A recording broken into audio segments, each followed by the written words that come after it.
For nearly 2 decades, Ellen DeGeneres was seen as one of the most beloved talk show hosts in America. People loved her humor, her quirks, and her uncanny ability to make even the most guarded celebrities loosen up on camera. The Ellen DeGeneres Show became a daytime television giant, packed with pranks, dancing, games, surprise moments, and emotional interviews that gave viewers a sense they were seeing a different, more genuine side of their favorite stars. The show also made history when it launched in 2003, as Ellen became one of the first openly gay hosts in daytime TV. But while the show projected warmth and positivity on screen, trouble was quietly building behind the scenes. Several former employees eventually came forward accusing the show of maintaining a toxic work environment. Staff members claimed they had been fired after taking time off for personal emergencies, subjected to racist remarks, and made to work under a constant cloud of fear and intimidation. Tony Okungboa, the show's on-air DJ for 11 years, publicly addressed the allegations on Instagram. He wrote that while he was grateful for the opportunity the show gave him, he did experience and feel the toxicity of the environment firsthand, and that he stood with his former colleagues in their push for a healthier and more inclusive workplace. He joined a growing list of former producers, including Hedda Muscat, who accused Ellen of turning a blind eye to the mistreatment happening behind the scenes. As one former staffer put it, Ellen could have been brilliantly talented in front of the camera and carried that same energy backstage, but she didn't.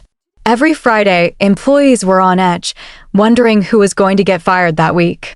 A number of high-profile celebrities did step forward to defend Ellen. Diane Keaton said she always enjoyed her visits to the show and had seen firsthand how the audience radiated happiness and gratitude. Alec Baldwin, Ashton Kutcher, and Jay Leno all voiced their support as well. Leno said he wouldn't discard a 40-year friendship based on hearsay and pointed to Ellen's record of raising over $125 million for charity as a testament to her character. Ellen eventually issued an apology. Multiple top producers were let go, and the show officially came to an end in 2022. But it wasn't only former employees raising concerns. During a 2025 appearance on the Kelly Mantle Show podcast, comedian Margaret Cho spoke bluntly about her own experiences with Ellen. Cho explained that she had actually opened for Ellen back in the 1980s, when Ellen was still a headliner on the comedy club circuit. So when Cho later appeared on Ellen's talk show in the 2000s and Ellen acted as though they had never met, it left her genuinely unsettled. Cho also recalled an incident involving David Bowie, who had apparently been on the show and had enthusiastically talked at length about a striking outfit Cho had worn to one of his concerts the night before. According to Cho, Ellen cut the entire exchange from the broadcast. A producer who was a close friend of Cho's called afterward to let her know it had happened and to pass along Bowie's kind words, but the footage never aired. Cho took it personally, whether it was intentional or not. Margaret Cho wasn't alone. After the toxic workplace allegations exploded online in 2020, Brad Garrett from Everybody Loves Raymond publicly backed the claims, stating plainly that the toxicity came directly from the top and that it was common knowledge that more than a few people had been treated horribly by Ellen. Leah Thompson, best known for Back to the Future, also publicly stated she believed Brad's account was true. Another strained relationship that played out over many years involved Rosie O'Donnell. In 2004, Ellen appeared on Larry King Live and, when asked about Rosie, responded coolly that she didn't really know her that well and that they weren't friends. Years later, Rosie openly admitted those words genuinely hurt her. She recalled watching it from bed and wondering if she had somehow imagined what she'd just heard. What made it sting even more was that Rosie was never once invited to appear on Ellen's show during its entire 20-year run. Rosie did say that toward the very end of the show's run, she was finally asked to come on, but when she requested to bring someone along to ease the awkwardness, that request was turned down and the appearance never happened. Ellen did eventually apologize years later after Rosie brought the situation back into the public conversation. The two are reportedly still in touch today, though Rosie made clear the friendship never truly recovered. Kathy Griffin has also had a long and openly contentious history with Ellen, a feud that according to Kathy stretches back decades.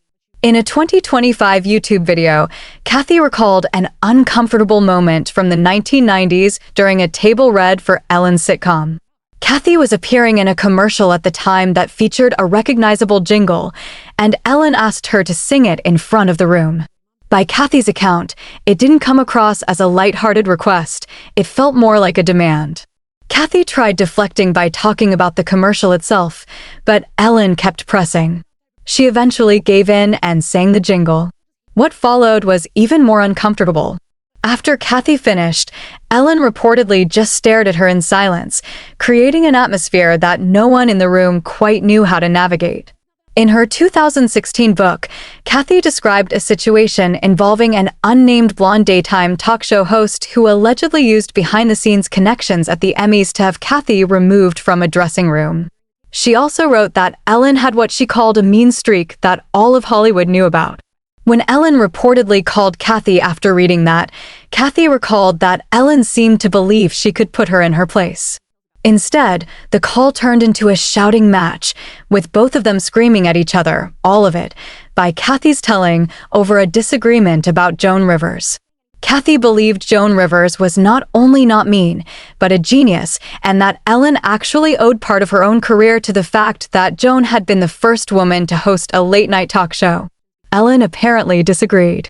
Then there was Caitlyn Jenner, who later accused Ellen of misrepresenting her words during a 2015 interview, one that aired only months after Caitlyn publicly came out as transgender. During the conversation, Ellen pressed Caitlyn on her views about same-sex marriage.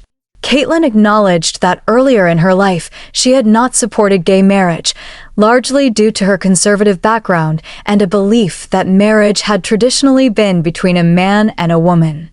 She also explained that her views had since changed and that she had come to believe people should simply live however they choose.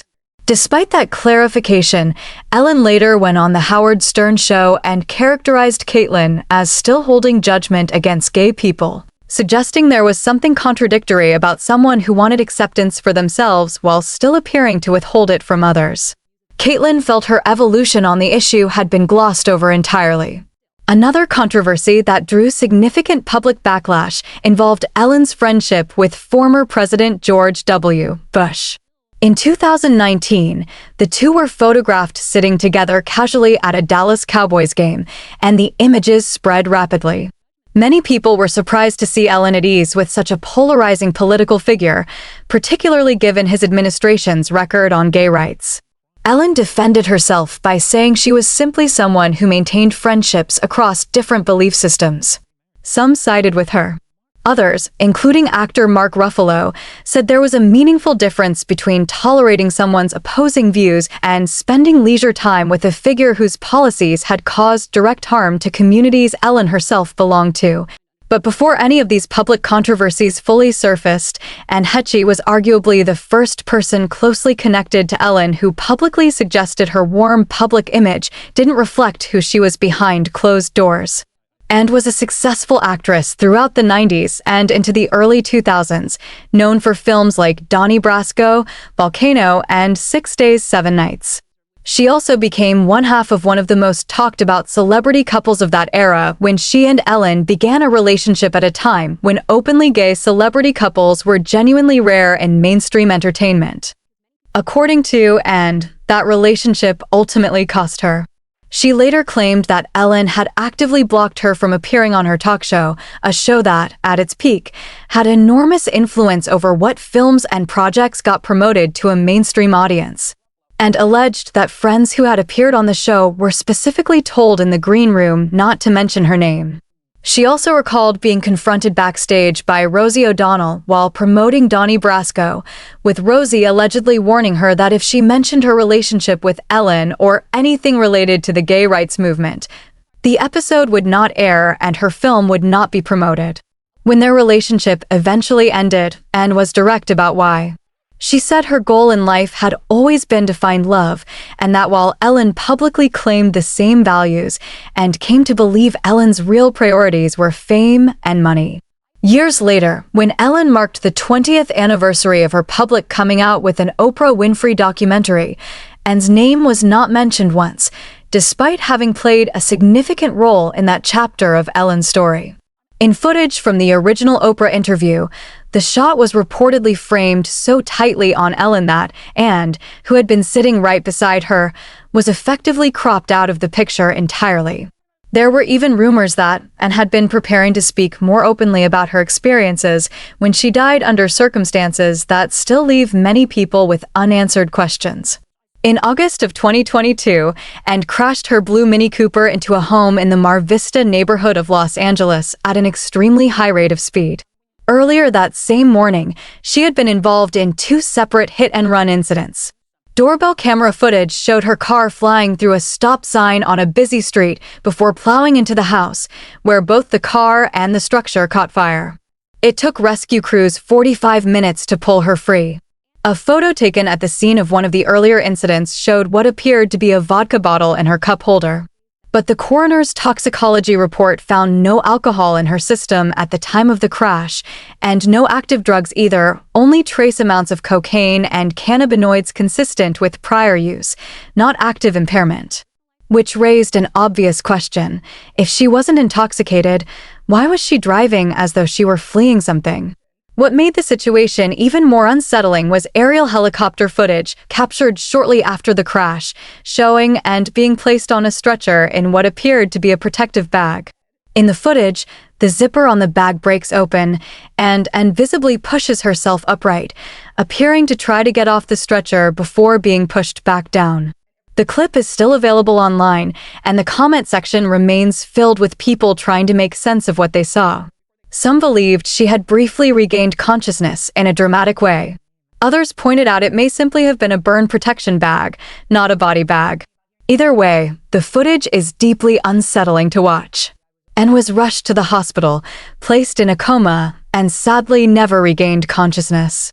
She was declared brain dead days later from an anoxic brain injury, and her death was ruled an accident caused by smoke inhalation and thermal injuries from the fire. But even with an official ruling in place, questions remain.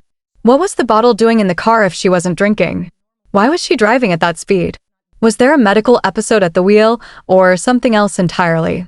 Those are just some of the people whose lives became complicated by their connection to Ellen DeGeneres. And the full picture may not be complete yet.